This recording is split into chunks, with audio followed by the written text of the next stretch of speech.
a gente fala, às vezes, de escravidão, ou até do movimento abolicionista, muitas vezes parece que a nossa memória é curta, sabe? A memória do ser humano, mas a memória do brasileiro também, né? E aí a gente se encontra hoje nesse país em que muitas pessoas ainda acreditam nesse mito da democracia racial, que eu acho que ele vem de um grande esquecimento. E aí, nisso, eu queria falar um pouco do fato que você mesmo no livro fala que você é descendente de italianos, né? Os Fagnani, por parte de mãe, por parte de pai, de abolicionistas republicanos de Minas Gerais, de onde vem seu sobrenome Gomes. E a gente sabe, pela história do Brasil, que nós tivemos um triste assim, projeto de branqueamento, né, do Brasil. Tiveram leis, né, que proporcionaram a vinda de europeus para cá, de onde assim vem a maior parte dos imigrantes europeus, dos descendentes de imigrantes europeus que a gente tem hoje no sudeste do Brasil, mas assim no Brasil todo. E muitas vezes, quando a gente lembra dessa história, ela causa um pouco de burburios, assim, porque parece que a gente. Porque geralmente o que acontece aqui é treta de rede social mesmo. Às vezes os descendentes de italianos falam, mas os meus pais fugiram da guerra, os meus avós vieram das guerras, eles trabalharam, eles sofreram muito e vieram aqui e trabalharam muito. E a gente em nenhum momento está falando que isso não aconteceu, né? Mas às vezes isso parece que vem a anular o sofrimento dos descendentes de escravos que já estavam aqui. Então a gente tem esses dois Brasis, né? Aqui o senhor é descendente de italiano, eu e a Kátia somos brasileiras, com um passado que a gente não sabe muito. A Flora, ela é angolana, né? Nasceu em Angola e mora no Brasil desde criança. Então a gente uma das coisas que aconteceu com os afrodescendentes brasileiros foi esse apagamento do passado. Eu queria saber, você mesmo que se propôs a escrever esse livro, como a gente fala bastante de reconciliação também. A gente hoje está nesse Brasil, não tem outro Brasil. Então aconteceu esse Brasil, com descendente europeu, com projeto de branqueamento.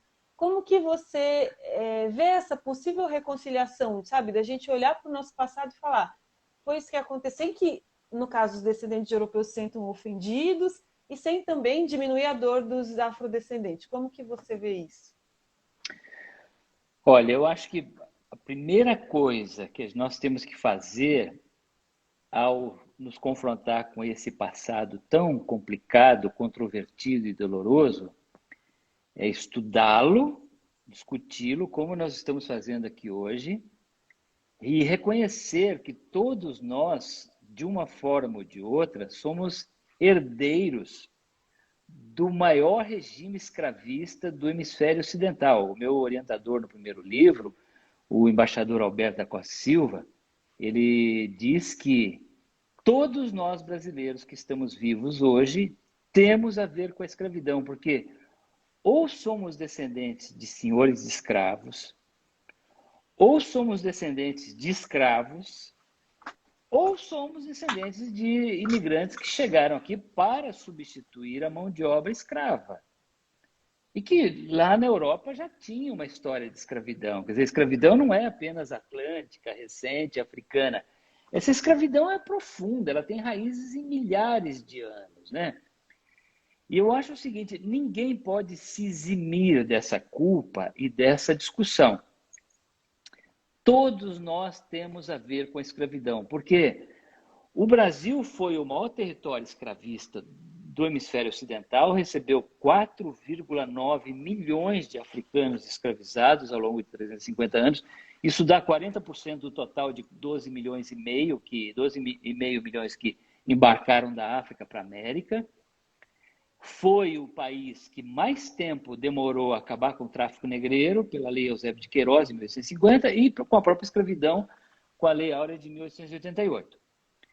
Mas os abolicionistas do século XIX diziam também que não bastava acabar com a escravidão e com o tráfico negreiro. Era preciso, segundo Joaquim Nabuco, e também o André Rebouças, um branco, outro negro, acabar com o legado, enfrentar o legado da escravidão.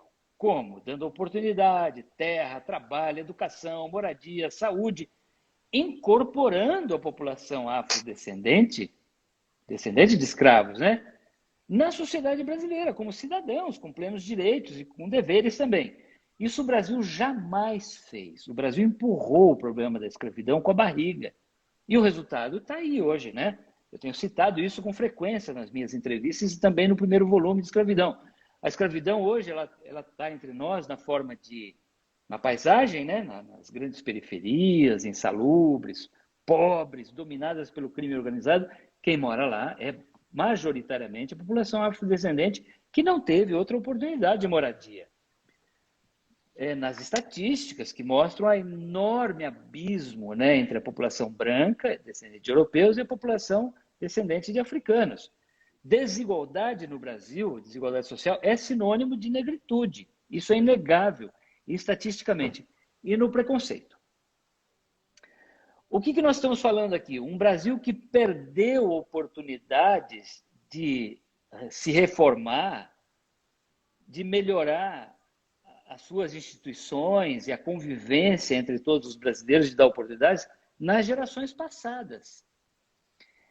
E uma sociedade nacional é um pacto que se perpetua no tempo. Se a geração de hoje não fizer as reformas que estão sendo pedidas, reforma tributária, da Previdência, e reforma política, assim por diante, reforma para acabar com a corrupção, essas coisas, as gerações futuras vão pagar um preço, elas vão ter que fazer. E não adianta no futuro alguém falar, não, mas eu não participei do governo Bolsonaro, eu não participei de nada. Não adianta, porque quem é brasileiro participa desse pacto nacional. Então, não adianta você dizer assim, mas eu nunca fui dono de escravos, os meus descendentes são italianos, nunca tiveram escravos, o que não é bem verdade. No terceiro volume que eu estou escrevendo agora, tinha imigrantes que eram donos de escravos. A escravidão no Brasil era uma coisa tão pervasiva, tão onipresente, que inclusive os imigrantes, quando chegavam aqui, tinham oportunidades, compravam escravos no século XIX. Tem vários casos de imigrantes alemães no Rio Grande do Sul que foram donos e traficantes de escravos.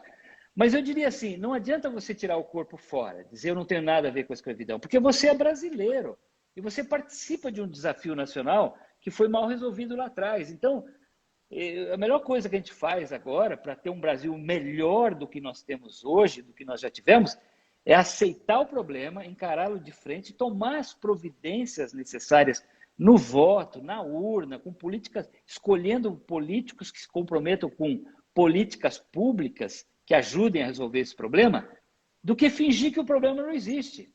Eu não tenho nada a ver com a escravidão. Mas é o que o presidente falou, né, durante a campanha eleitoral, o Jair Bolsonaro. Ele dizia que os portugueses nem entravam na África, que quem escravizava eram os próprios negros. O que ele está dizendo? Não tem nada a ver com isso. Os negros são responsáveis pela escravidão. É uma forma de tirar o corpo fora, né? Se eu sou presidente branco e foram os negros que se escravizaram, por que eu vou me comprometer com políticas públicas que enfrentem o legado da escravidão? Você vê que a releitura da história, a maneira como nós lidamos com esse problema, resulta em políticas públicas consequentes ou não. Ou nós vamos continuar empurrando isso com a barriga eternamente.